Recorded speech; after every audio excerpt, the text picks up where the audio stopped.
இப்போது புதிய அறிமுகம் ஆச்சி ஹோட்டல் சாம்பார் 50 கிராம் ரூபாய் 20 மட்டுமே.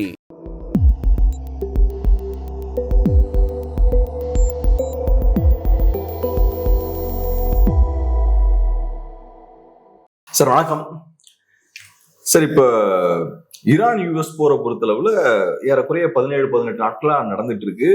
ஒரு பாயிண்ட்ல ரொம்ப ஹை இன்டென்ஸான ஒரு போரா இருந்தது. இப்ப கொஞ்சம் வேகம் பார்த்தோம்னா இப்ப கம்மியாயிருக்கு. இந்த மிசைல்ஸோட லான்ச் எல்லாம் பார்த்தோம்னா கொஞ்சம் இப்ப குறைஞ்சிருக்கு.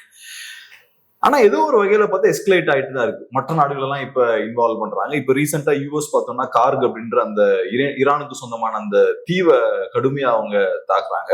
இப்ப ரீசெண்டான டெவலப்மெண்ட் என்னன்னா, அமெரிக்காவை பொறுத்தளவுல ஸ்ட்ரெயிட் ஆஃப் ஹார்முஸை கிளியர் பண்ணணும் அப்படின்றத அவங்களோட நோக்கமா இருக்கு. மற்ற நாடுகளோட உதவியும் ட்ரம்ப் இப்ப கேட்கிறாரு. இன்னொரு சைட்ல உலகமே இதால ஏற்படக்கூடிய பாதிப்புகளை ஃபேஸ் பண்ணிட்டு இருக்காங்க. பெட்ரோல் பிரைஸ் எல்லாம் ஏறுது, கேஸ் ஷார்டேஜ் தான் ஏற்படுது. எப்படி பாக்குறீங்க? எங்க போகுதுன்னு நினைக்கிறீங்க? எங்க போகுதுன்னு யாருக்குமே தெரியல. 17 நாள் இன்னைக்கு 18வது நாள். ஏன்னா 8 நாளைக்கு முன்னால போரோட 10வது நாள்ல ட்ரம்ப் சொன்னது வார் வில் எண்ட் வெரி ஷார்ட்லின்னாரு. விரைவில் யுத்தம் முடிவு போகும். 4 to 5 weeks தான் சொன்னார் ஸ்டார்டிங். நோ. அதுக்கு பிறகு 10வது நாள் அவர் சொன்னது விரைவில் சூன் இட்ல எண்ட்.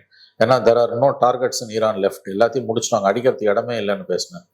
ஆனா நீங்க சொன்ன இந்த கார்கன்ற தீவை அடிச்சது ரொம்ப முக்கியமான ஒரு நிகழ்வு, அட்டுழியம் அது. ஏன்னா பொருளாதார இலக்குகளை குறி வச்சு தாக்குறது. உங்க நோக்கம் ரெஜிம் சேஞ்சு, மக்களுக்கு ஜனநாயகம் கொடுக்கணும், அதெல்லாம் கிடையாது. அந்த நாட்டை கிரிப்பிள் பண்றீங்க. மருத்துவமனைகளை அடிச்சிங்க, எண்ணெய் கிணறுகளை அழிச்சிங்க, சாலைகள் மேல குண்டுகளை போட்டீங்க. சாலைகள் எல்லாம் நீங்க தகர்த்தீங்கன்னா போக்குவரத்து என்ன ஆகுது? இன்றைக்கு டைம்ஸ் ஆஃப் இந்தியால வந்த ஒரு செய்தி, பிளாக் ரெயின் இன் டெஹரான். எண்ணெய் கிணறுகள் மீது இஸ்ரேல் போட்ட குண்டுகளால உங்களுக்கு அந்த கரியமலை வாயு இல்லையா, அது பெரிய அளவுல வானிலை எழும்பி உங்களுக்கு மழை அமில மழை மாதிரி தான் பெய்யுதுன்றாங்க. கிட்டத்தட்ட கரியமலை வாயு மழைன்றது உங்களுக்கு பிளாக் ரெயின். சஃபகேஷன் மிகப்பெரிய அளவுல டெஹரான் மக்கள் மூச்சு திணறலால், இரேனிய மக்கள், டெஹரான் மக்கள் மூச்சு திணறலால், சுவாச கோளாறுகளால் பாதிக்கப்பட்டிருக்கிறார்கள். காசு மாசடைதல் பெரிய அளவில் நடந்திருக்கு. ஏன்னு கேட்டீங்கன்னா உங்களுக்கு எண்ணெய் கிணறுகளை 2-3 எண்ணெய் கிணறுகளை குறி வச்சு அடிச்சாங்க அவங்க. அதோட விளைவு அது. ஸோ இன்னைக்கு இந்த போர் இந்த நிமிஷம் முடிவுக்கு வந்தா கூட இதெல்லாம் ஏற்பட்ட பாதிப்புகள் சரியாவதற்கு சில ஆண்டுகள். பொருளாதார ரீதியாக பக்கம்னா சுற்றுப்புற சூழல் அது ஏற்படுத்துற பாதிப்புகள் அதிகமா இருக்கும் போல தோணும். சண்டையை ட்ரம்ப் ஆரம்பிச்சிட்டாரு, ஆனா முடிக்க தெரியல. எய்ம் ஆஃப் த வார் என்னன்னு தெரியல. இப்ப தான் ஆரம்பிச்ச சண்டையை முடிக்கிறதுக்கு மற்ற நாடுகளெல்லாம் வாங்கன்னு கூப்பிடுறாரு. ஸ்ட்ரெயிட் ஆஃப் ஹோம்ஸ் இது பண்றதுக்கு, கிளியர் பண்றதுக்கு நேட்டோவை கேட்டாரு. Every NATO country said no, நான் வரமாட்டேன். எங்களை பேச்சு எங்களை கேட்டு ஒன்று ஆரம்பிக்கல. ஜெர்மன் சொல்லிடுச்சு, இட்டாலி சொல்லிடுச்சு, பிரிட்டிஷ் பிரைம் மினிஸ்டர் சொல்லிட்டாரு. ட்ரூப்ஸை கொண்டு போய் நீங்க இறக்குனீங்கன்னா வார் எக்ஸ்பேண்ட் ஆகும். எந்த நாடுகள் போதும் அந்த நாடுகள் ஈரானோட கோபத்துக்குள்ளாகவும், ஈரானோட ப்ராக்சிஸ் மூலமா அவங்க தாக்குதலுக்கு உள்ளாவாங்க. இன்னைக்கு அமெரிக்காவை ஆதரிக்கிற துபாயில, யுஏஇல, மஸ்கட்ல பாம்பு விழுது, பஹ்ரைன்ல விழுது. அமெரிக்காவில் அது ஒன்றும் தடுக்க முடியல. அமெரிக்காவுக்குள்ள பாம்பு விழுந்ததான் தடுக்க முடியல இது வரைக்கும். பட் அமெரிக்கா கூட நிற்கிற துபாயில, பஹ்ரைன்ல, யுஏஇல, கத்தார், குவைத்துல எல்லாம் விழக்கூடிய குண்டுகளை தடுக்க முடியல உங்களால. அப்ப இந்த சண்டை யாருக்கான சண்டை? யாராவது அமெரிக்காவுக்கு ஆதரவா போனாங்கன்னா தே வில் பி வல்னரபிள். ஒரு நாடும் போக மாட்டேன். இப்ப ட்ரம்போட இன்ட்ரெஸ்டிங்கான ஸ்டேட்மெண்ட், நேட்டோ முடியாதுன்னு கை விரிச்சதால நேட்டோட எதிர்காலம் குறித்து நான் யோசிக்க வேண்டியிருக்கு. ஆல்ரெடி நேட்டோல நான் வெளியில போயிடுவேன்னு சொல்லிட்டு இருக்காரு அவரு. ரஷ்யன் எக்ஸ்பான்ஷன் இருக்கிறதால நேட்டோக்கு அந்த பயம் இருக்குது. என்ன but still they say that முடியாதுட்டாங்க. உங்களுக்கு சுருக்கமா சொல்றேன்னா ஒண்ணே தாங்க, கேப்ரியல் சண்டே ஆரம்பிச்சிட்டாரு, முடிக்க தெரியல. இப்ப நேட்டோன்றது டிஃபென்ஸ் ஆர்கனைசேஷன், போய் ஆக்கிரமிக்கிறதுக்கும் அட்டாக் பண்றதுக்கும் அவங்கள யூஸ் பண்ண முடியாது இல்ல ட்ரம்ப்னால. அவர்தான் கேட்கிறாரு. ஸ்ட்ரைட் ஆஃப் ஹோம்ஸுக்கு எனக்கு வா கொடுன்றாருல. எல்லா நாடுகளையும் கேட்கிறாரு, நேட்டோ ஹெல்ப் பண்ணுன்றாரு. முடியாது, நீ ஒன்று எங்களை கேட்ட ஆரம்பிக்கல. This is not war with நேட்டோன்றாங்க. எல்லாருக்கும் அது தெரியுதுல்ல. Not a single country supporting Trump. America உள்ள என்ன நிலைமை? இந்த வருஷ கடைசியில பிரைமரிஸ் இடைத்தேர்தல் வருது. அதுல அவரோட ரேட்டிங்ஸ் அதில் பாதாளத்துக்கு போயிட்டு இருக்கு. அது எப்படி சமாளிக்க போறான்னு தெரியல. பிளஸ் இஸ் பிரிங்கிங் எலக்ட்ரல் ரிஃபார்ம்ஸ்ன்றாங்க. அங்க ஓட்டுரிமை எல்லாம் பறிக்கிறதுக்கோ புதுசா சேர்க்கறதுக்கோ எல்லா அட்டுரிமையும் நடக்கும் உங்களுக்கு. அமெரிக்காவுக்குள்ள இருக்கக்கூடிய சிக்கல்கள், எப்ஸ்டீன் ஃபைல்ஸ்ல அவர் மாட்டினது, அந்த டீட்டெயில்ஸை வெளியில வராமல் பார்க்கறதுக்கான டைவர்ஷனரி டாக்டிக்ஸாகவும் இது பார்க்கப்பட்டது. கிரவுண்ட் ரியாலிட்டி என்னன்னா, they have military supremacy, no doubt. 15,000 இலக்குகளை தாக்கியிருக்காங்க. இஸ்ரேலுக்குள்ள 3 இடத்துல தான் குண்டு விழுந்திருக்குன்றாங்க. பட் ஸ்டில் இந்த பாதிப்பு ஈரானுக்கு வந்து மேசிவ் டெவஸ்டேஷன். பட் இஸ்ரேலுக்கும் அமெரிக்காவுக்கும் எக்கனாமிக்கலாகவும் மிலிட்ரி வைஸும் ப்ரெஷர் நாளுக்கு நாள் இன்க்ரீஸ் ஆகிட்டே போயிருக்கு. இந்த வாரை வந்து யூஎஸ்ஆல சஸ்டெயின் பண்ணுறதுன்றது வந்து அவ்வளோ ஈஸி கிடையாது. பெர் டே $1 பில்லியன் என்னமோ செலவாகுது உங்களுக்கு வந்து. ஆர்ம்ஸ் எல்லாம் வந்து ரொம்ப சீக்கிரமாக காலி ஆகிட்டு இருக்குது. அஃப்கோர்ஸ் ஆர்ம்ஸ் மேனுஃபேக்சரிங் கம்பெனிஸுக்கு இட்ஸ் அ குட் டைம். ஓவராலாக வாரோட அப்ஜெக்டிவ் என்ன? போன ஜூன் மாதம் 12 நாள் சண்டையில் we have destroyed the nuclear capabilities. அப்புறம் இப்போதைக்கு சண்டைக்கு போனோம். இப்போ எதை அழிச்சா? இந்த அழிக்கிறதுக்காக என்ன இருக்கு? அங்கே அடிக்கிறதுக்கு ஒன்றுமே இல்லைன்னு நீ சொல்ற. then why are you fighting? His famous statement 8 days back, war will come to an end soon. We have finished. We have almost finished. There is nothing much left to bomb in Iran சொன்னார். ட்ரம்போட வார்த்தைகள். புதியதாக நாங்கள் ஜெயிச்சிட்டோம், 90% ஜெயிச்சிட்டோம். புதிதாக அங்கே குண்டு போட்டு தகர்ப்பதற்கு எதுவுமே இல்லைன்னு சொன்னீங்க. அப்போ எதுக்கு இந்த சண்டை? கார்கில் போய் பாம்பு பண்றீங்கன்னா அவனோட எக்கனாமிக்கல் ஸ்ட்ரென்த் நீங்க அடிக்கிறீங்கன்னா அவன் திரும்ப அடிப்பான்ல. அவனுக்கு தெரிஞ்ச அடிக்கட்டு கல்ஃப் தானே. அங்க ஆக்சுவலா அந்த கார்கு தீவை பொறுத்தளவுல அங்க இருக்கக்கூடிய எண்ணெய் வளங்களை அவங்க குறி வைக்கல. ஐஆர்ஜிசி டார்கெட்ஸ் தான் அடிச்சிருக்காங்க. அப்படிதான் அவங்க சொல்றான். ஐஆர்ஜிசின்னு சொல்லும் போது இட் வில் ஸ்பில் ஓவர் வாருன்றது வந்து. ஏன்னா அமெரிக்காவை பொறுத்தல அவங்களோட பிளான் என்னவா இருக்குன்னா, ஈரானோட எண்ணெய் வளங்களை டார்கெட் பண்ணியாச்சுன்னா நாளைக்கு ஆட்சி மாற்றம் கொண்டு வர முடியாது. நீங்க ஆட்சி மாற்றம் கொண்டு வந்தாலும் அந்த கவர்மெண்ட் நிக்காது. அது கரெக்ட். பட் அதனாலதான் அது ஒரு நல்ல பாயிண்ட். அதனாலதான் இஸ்ரேல் வந்து 3 ஆயில் டேங்கர்ஸ் அழிச்சப்ப கண்டெம்ட். அதுக்கு பிறகு Israel is not targeted oil way. இஸ்ரேலுக்கு இதை பத்தி கவலை கிடையாது. அவன் எதை பத்தி வேணா அடிப்பான். Rogue state. சொன்ன மாதிரி வந்து கார்கில் வந்து ஐஆர்ஜிசி தான் வந்து டார்கெட் அப்படின்னா, if that is the statement, அது நீங்க சொல்றது உண்மைதான். I correct my stand. என்னுடைய தவறை திருத்திக் கொள்கிறேன். அதாவது வந்து அங்க அதுதான் உண்மை அப்படின்னும் பொழுது இவங்க வந்து லாங் டேர்ம்ல வந்து ஆயில் வெல்த்தை குறி வைக்கிறாங்க. பட் ஐஆர்ஜிசி அவ்வளவு சீக்கிரம் டிஸ்மாண்டில் பண்ண முடியாது. Baba, it's 7 crore people country. அது 7 கோடி மக்கள் இருக்காங்க. 7 கோடி மக்கள் இருக்க ஒரு தேசத்தை வந்து இன்னொன்று ஞாபகம் வச்சுக்கோங்க, any regime change or any massive disaster வந்து கிரவுண்ட் ட்ரூப்ஸ் உள்ள கொண்டு போக முடியாம பண்ண முடியாது. ஏரியல் பாம்பிங்ல ஒரு லெவலுக்கு மேல அச்சீவ் பண்ண முடியாது. இன்னைக்கு வர்ச்சுவலி ஈரானோட ஏர் டிஃபென்சஸ் கொலாப்ஸ். ஈரானியன் ஏர் டிஃபென்சஸும் ஏர்ஃபோர்ஸும் கொலாப்ஸ், கம்ப்ளீட்லி கொலாப்ஸ். அவங்களோட நேவி, ஈரானியன் நேவி வந்து ஆல்மோஸ்ட் ஃபினிஷ்ட், ஒண்ணுமே கிடையாது. ஆனா கிரவுண்ட்ல வந்து அவங்களுக்கு வந்து ட்ரூப்ஸ் இருக்காங்க. நீங்க கிரவுண்ட் ட்ரூப்ஸை போய் பூட்ஸ், அமெரிக்கன் பூட்ஸ் ஈரான் உள்ள காலை வச்சதுன்னா thousands of body bags will return to US. அது செய்ய மாட்டார், ட்ரம்ப் செய்ய மாட்டார். ட்ரம்ப்பாவே அது செய்ய முடியாது. ட்ரம்ப் நினைச்சா கூட அது செய்ய முடியாது. And unless you involve ground troops, regime சேஞ்சோ அல்லது மேசிவ் அதர் இம்ப்ரூவ்மெண்ட் இந்த ஃபைட்டிங்கோ வர வாய்ப்பே கிடையாது. ஆனா இப்படி பார்க்கலாமா, யூஎஸ்க்கு வந்து அங்க ஒரு அரசியல் மாற்றம் கொண்டு வரணும்ன்ற நோக்கம் இருக்கு.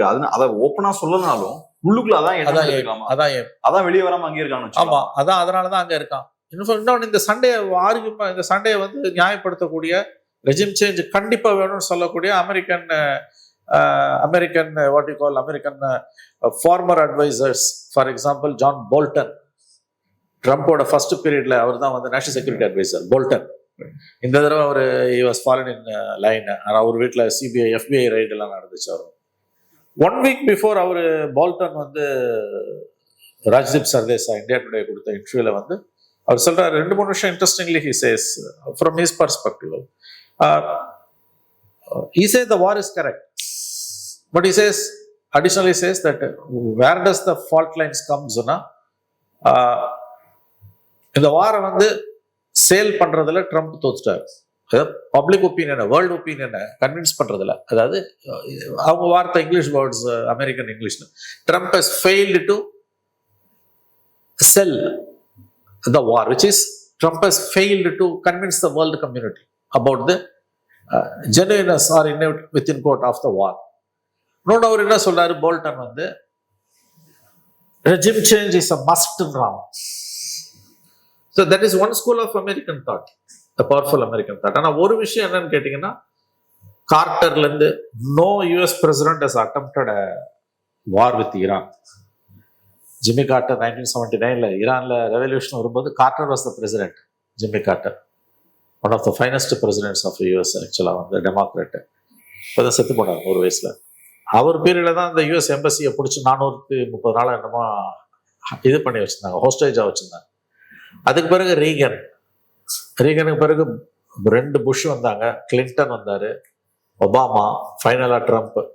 எந்த ஃபாஸ்ட் 47 இயர்ஸ்ல over half a dozen US presidents, both Republican and Democrats, nobody has attempted to attack Iran. ஏன்னா they know that repercussions அதிகமா இருக்கும். இப்போ ஆக்சுவலா ட்ரம்ப் இஸ் இன் சூப், நீங்க whether you believe it or not. ஏன்னா இப்போ சண்டை எப்படி நிறுத்துறதுன்னு தெரியல. some sort of a face saver he needs. And ரிப்பப்ளிகன்ஸுக்குள்ள வந்து அந்த ஆங்கர் பரவிக்கிட்டு இருக்குன்றாங்க. ஏன்னா நீங்க என்லெஸ்ஸா வார வந்து வித்தவுட் ஹேவிங் என் எய்ம், அப்ஜெக்டிவ் இல்லாம வார எப்படி நீங்க இது பண்ண முடியும்? அந்த எந்த கண்ட்ரி இன்னைக்கு ஹெல்ப் பண்ண தயாராக ஸ்ட்ரைட் ஆஃப் ஹோமஸை வந்து அவன் பார்த்தீங்கன்னா கிளவர் அப்ளை பண்றான் ஈரானியன்ஸ். அங்க இது வரைக்கும் அடிக்கல, அவன் கப்பல் ஆஃப் ஷிப்ஸ் அடிச்சாங்களே ஒழிய 700 ஷிப்ஸ் அங்க ஸ்டாண்டர்டு.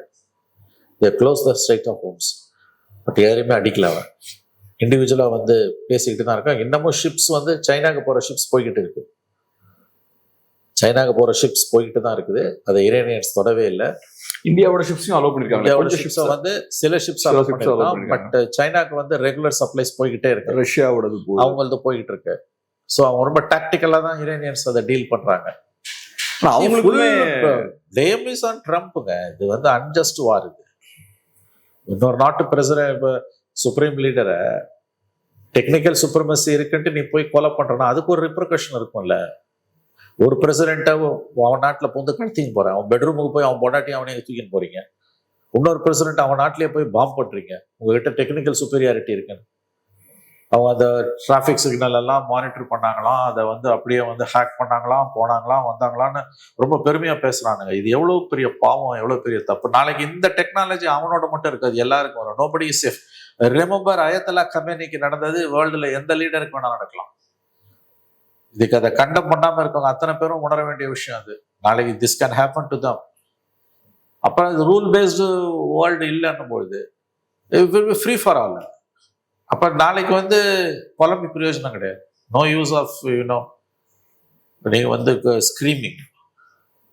அப்ப இது என்ன, இந்த வாரோட எய்ம் தான் என்ன? போய் மாட்டிக்கிட்டான். கோக்மாயிருன்றாங்க, சிக்கிக்கிச்சு அமெரிக்கா இந்த வார்ல. கண்டினியூஸ் ஏரியல் பாம்பிங் பண்ண முடியாது கேப்ரியல். உங்க ஏர்ஃபோர்ஸ் வந்து டயர்ட் ஆயிடும். கிரவுண்ட் ட்ரூப்ஸ் இல்லாம எந்த வாரியுமே நீங்க ஜெயிக்க முடியாது. ஆனா எனக்கு என்னமோ அவங்களுக்கு ஏதோ ஒரு டார்கெட் இருக்குன்னு தோணுது சார். என்னன்னா இப்ப பரவலா சொல்லப்படுற ஒரு விஷயம் என்னன்னா, ட்ரம்ப் இப்ப நாளைக்கே நினைச்சாலும் டக்குனு அவர் வெளில போயிடலாம். நாங்க தான் ஜெயிச்சோம், வெற்றி எங்களுக்கு தான் அப்படின்னு சொல்லிட்டு ஒரு பாட்டு வெளில போயிடலாம். கேட்டா 12 டே வாருக்கு அப்படித்தானே, ஒன்னும் சாதிக்கல. சும்மா பாம்ஸ் எதுக்கு ஆரம்பிச்சோம், எதுக்கு நிறுத்தினானே தெரியும், சாதிக்கல. ஆனா முடியும் போது நாங்க அதை பண்ணிட்டோம் இதை பண்ணிட்டோம்னு சொல்லிட்டு போனாங்க. இப்பயும் அதே மாதிரி ட்ரம்ப் அதை பண்ணி ஆக்சுவலி இஸ் அண்டர் ட்ரெமெண்டஸ் பிரஷர்ன்றாங்க. For example I read something ரொம்ப இன்ட்ரெஸ்டிங்கா இருந்தது. இப்போ வந்து கல்ஃப் அண்டர் அட்டாக் இல்லையா? இப்போ துபாயில வந்து ட்ரம்போட சன் இன் லாக்கு வந்து ஏகப்பட்ட properties and business billions of dollars இருக்கு. Of course many of the world பில்லியனர்ஸ்க்கு லீடர்ஸ்க்கு எல்லாம் இந்தியன் பிசினஸ் மேன் கூட நிறைய பேர் இருக்காங்க. He is under pressure from his own son-in-law and very close business people to stop immediately. ஏன்னா repeatedly Dubai is under attack. Dubai is actually the modern day Switzerland. அந்த காலத்துல நம்ம சின்ன பசங்களா இருக்கும்போது சுவிட்சர்லாண்டில் பணம் இருக்கு, சுவிஸ் பேங்க்ல பணம் இருக்கும். இப்போ it's no more Swiss tax haven. Actual tax haven is உங்களுக்கு துபாய். துபாய் வந்து இந்தியன்ஸை பொறுத்த வரைக்கும் it's mini Mumbai under steroids, on steroids. So pressure from all sides mounting on Trump. உங்களுக்கு வந்து economy is going for a toss. அவன் ஒன்றும் அவ்வளோ தூரம் வந்து ஆயிலால் வந்து பணம் வருதுன்னா சும்மா கதாலதுன்னு இருக்கானுங்க. கேலன் வந்து $4 மேலே போச்சுன்னா இன்ஃப்ளேஷன் அதிகமாகும். உங்களுக்கு வந்து அவ்வளோ ஈஸி கிடையாது. உங்களுக்கு வந்து they are also under pressure to stop the war. But அந்த லாபி வந்து வெரி பவர்ஃபுல்லாக இருக்குது. என்ன பண்ண போறானுங்கன்னு தெரியல. இப்போ இந்த பொதுகி எல்லா நாடுகளுக்குமே ஒரு முக்கியமான யோசனை என்னன்னா, ஸ்ட்ரெயிட் ஆஃப் ஹார்முஸை திறக்கணும். போக்குவரத்து அங்க கரெக்டா அவங்ககிட்ட அது ஒண்ணு தாங்க லெவரேஜ். இது ட்ரம்ப்பும் அதை ஒரு லெவரேஜ் தானே யூஸ் பண்றாரு. இப்ப ட்ரம்ப்பை பொறுத்தளவுல அவர் ஏன் எல்லாரும் இப்போ வந்து கலந்துக்கணும்னு சொல்றாருன்னா, அவருக்கு தெரியும் எல்லாருக்கும் அந்த தேவை இருக்கு. ஸ்ட்ரெயிட் ஆஃப் ஹார்முஸை கிளியர் பண்ண வேண்டிய தேவை எல்லா கட்டாயமும் இருக்கு. அதனாலதான் அவர் சைனாவையும் கூப்பிடுறாரு. உங்களுக்கு என்ன வேணும்னா நீங்க வந்து கிளியர் பண்ணுங்கன்றாரு. சோ இப்ப நீ ஆரம்பிச்ச சண்டைக்கு நான் ஏன் கிளியர் பண்ண? அது கரெக்ட் சார். நீங்க சொல்றது வந்து லாஜிக்கலா நீங்க சொல்றது கரெக்ட். இவர் தான் ஆரம்பிச்சாரு, எல்லாம் ரைட்டு. ஆனா இப்ப பாதிப்புகள் எல்லாரும் ஃபேஸ் பண்றாங்க. உனக்கு பாதிப்பு ஃபேஸ் பண்ணக்கூடாது, எண்ணெய் போக்குவரத்து நடக்கும்னு நினைச்சனா நீ வந்து கிளியர் பண்ணுன்றாரு. எனக்கு என்னமோ ஒரு மாதிரி அவர் ஆரம்பிச்சதுதான், ஆனா அந்த ப்ரெஷரை மற்றவங்க மேல தூக்கி போடுற. ஆமா, ஏன்னா அவரால் முடியல, யூஎஸ்ஆல முடியல, இன்னைக்கு இந்த ப்ராப்ளத்தை ஹேண்டில் பண்ண முடியல. Military wise America alone cannot deal with Iranians in clearing the Strait of Hormuz problem. ஏன்னா அங்கே பேக்லாஷ் ஆச்சுன்னா, remember there are 700 ships stranded there in the passage, 700 ships. And insurance யோசிச்சு பாருங்க, this is one of the components, major components. Global insurance companies இருக்கு இல்லையா, their business will go for a toss.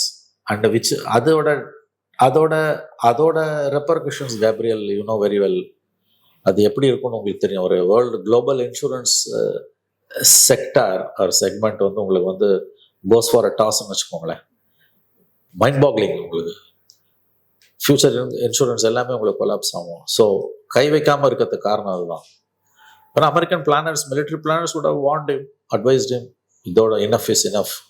நீ Ariel பாம்பிங்லாம் ஈரானை பண்ண, கார்ட்ஸை கூட அடி, but straight of ஹோம்ஸை வந்து நீ வந்து டச் பண்ண. See it's a mighty military power இருக்குங்க, நேவல் பவர் இருக்குது, ஏரியல் பவர் இருக்குது, எல்லாம் இருக்குது. பட் ஸ்ட்ரைட் ஆஃப் ஹோம்ஸை வந்து அவனால் தனியாக ஹேண்டில் பண்ண முடியல. Is everyday is bleeding. இல்லை, எல்லா கண்ட்ரிக்கும் கூவி தான் ஹெல்ப் கேட்டுருக்கான். பண்ண முடியாது உங்களுக்கு, ஏன்னா அவனோட செக்டார் அது, அவனோட ஏரியா அது. ஸோ இது அதான் சொல்லுவாங்க, அதாவது ஒரு அட்டாக்கை தடுக்கணும் அப்படின்னா வந்து அமெரிக்கன்ஸ் வந்து 100% அவங்களுக்கு வந்து லக் இருக்கணும். வேற இரானியன்ஸுக்கு வந்து அப்படி கிடையாது. ஒரு தடவை அவனுக்கு கிடச்சதுனா கூட போதும், அடிச்சுடுவாங்க. 99 தடவை அமெரிக்கன் சக்ஸஸ்ஃபுல்லாக இருந்து ஒரு தடவை ஃபெயிலியர் ஆனால் கூட முடிஞ்சுது, ஒரு பாம்பு உள்ள வந்து விழுந்துதான். இவனுக்கு அப்படி கிடையாது. நீ கண்டமேனிகளை போய் அடிச்சுன்னு இருக்கீங்க. ஜஸ்ட் ரிமெம்பர், ஒரு கண்ட்ரியோட supreme leader whatever maybe, அந்த கண்ட்ரிக்குள்ள டெமோக்ரஸி இல்லை, விமன் ரைட்ஸ் இல்லை, எல்லாம் correct. But it's a sovereign nation. அந்த நாட்டோட ஒரு சுப்ரீம் லீடரை, அவனோட மிலிட்ரி கமாண்டர்ஸை, அவனோட ஃபேமிலியை, அவன்கிட்ட 100 மீட்டருக்கு கீழே அவன் பங்கரில் பதுங்கி கிடக்குறான். அதை போய் கொல்ற அவன் நாட்டுக்குள்ள, நாளைக்கு this will happen to any leader இல்லையா? ஆனா ஏன் பெருசா யாரும் கண்டிக்கல நினைக்கிறேன். அதுதான் இதுல ரொம்ப ஆச்சரியமானது. இன்ட்ரெஸ்டிங்லி கேப்ரியல், மற்ற கண்ட்ரிஸை விடுங்க, யூரோப்பியன் கண்ட்ரிஸை, இந்தியாவை கூட விட்டு தொலைங்க. Organisation of Islamic countries OSC இருக்குல்ல, அவன் கட்டிக்கல. OSC has not reacted because US wealth இருக்குல்ல, யூஎஸ் மணி வந்து எல்லார்கிட்டையும் இருக்குது. பணம் தானே at the end of the day it's dollars, petro dollars. US hegemony கையில இருக்கும்போது ஓஎஸ்சியே கண்டம் பண்ணலன்னா, அவங்க நாடுகள்ல ஃபுல்லா அமெரிக்கன் ஆர்மி இருக்கு. அதுதான் 50,000 சோல்ஜர்ஸ் இருக்காங்க. லக்கம் கட்டவனுங்க. இதை விட ஒரு கண்ட்ரிக்கு ஏதாவது அசிங்கம் வேணுமா? ஃபாரின் சோல்ஜர்ஸை அவன் பூட்ஸ் உன் ஸ்டேட்ல கண்ட்ரியில் இருக்குன்னா இதை விட உங்களுக்கு அசிங்கம் ஏதாவது உண்டா? Then you are lackey of US. அவன் கை கூலி, நீ அவனோட தொங்கு சதை இல்லையா? 50,000 சோல்ஜர்ஸை நீ வச்சிருக்கன்னா, இது இவங்கெல்லாம் கல்ஃப் கண்ட்ரிஸ் வந்து அந்த மக்களுக்கு நல்லவங்க. ஆனால் அந்த மொனார்கிஸ், இப்போ நீங்கள் 50,000 சோல்ஜர்ஸ் இருக்காங்கன்னா அந்த நாடுகளோட இறையாண்மை பற்றி என்ன சொல்றது? ஏதாவது ஒரு சுயமரியாதை உள்ள ஒரு தேசம் இன்னொரு நாட்டு ராணுவத்தை தன் நாட்டில் இறக்க முடியும். இந்த 250,000 ட்ரூப்ஸ்னா இவங்களோட ப்ரொடெக்ஷனே வந்து இவன் தான் என்ஷூர் பண்ணிட்டு இருக்கான். கண்டிப்பா. அப்போ உங்களுக்கு என்ன இருக்குது? அந்த ரீஜன்ல அதுக்கு உடன்படாத ஒரே நாடு ஈரான். அதான அவனு கூட அவ்வளவு பெரிய கோவம். இப்ப மிசைல் டிஃபென்ஸ்லாம் ஃபுல்லா அமெரிக்காவோட தான். அமெரிக்காவோட, அதெல்லாம் மிடில் ஈஸ்டோட டிஃபென்ஸ் கிடையாது. American defences. அது இல்லைன்னா ஈரான் வயிற்றுல வாய்க்கரிசி மாதிரி அவன் தூக்கி போட்டுப்பான். ஸோ ஆல் அலாங் அதுதான் அரபு ஸ்பிரிங் வந்தப்போ இவங்கெல்லாம் அலர்னதுக்கு காரணம் அதுதான். பரவிட போகுது. டெமோக்ரஸிக்கு எதிராக தானே அமெரிக்கா இருக்குது. இருந்ததுன்னா இல்லாட்டி ஏன் வந்து இந்த அளவுக்கு வந்து 50,000 ட்ரூப்ஸை கொண்டு போய் அங்கே இறக்க வேண்டிய அவசியம் தான். பட் எந்த யூஎஸ் பிரசிடென்ட்டும் செய்யாத ஒரு முட்டாள்தனத்தை பண்ணியிருக்காரு. Now is in a quagmire. புதக்குழியில் மாட்டிக்கிட்டார், நல்ல புதக்குழியில் மாட்டிக்கிட்டாரு. வெளியில் வர தெரியல. ஏதாவது ஒரு ஃபேஸ் சேவர் வேணும்னா அதை who is going to offer கிடையாது.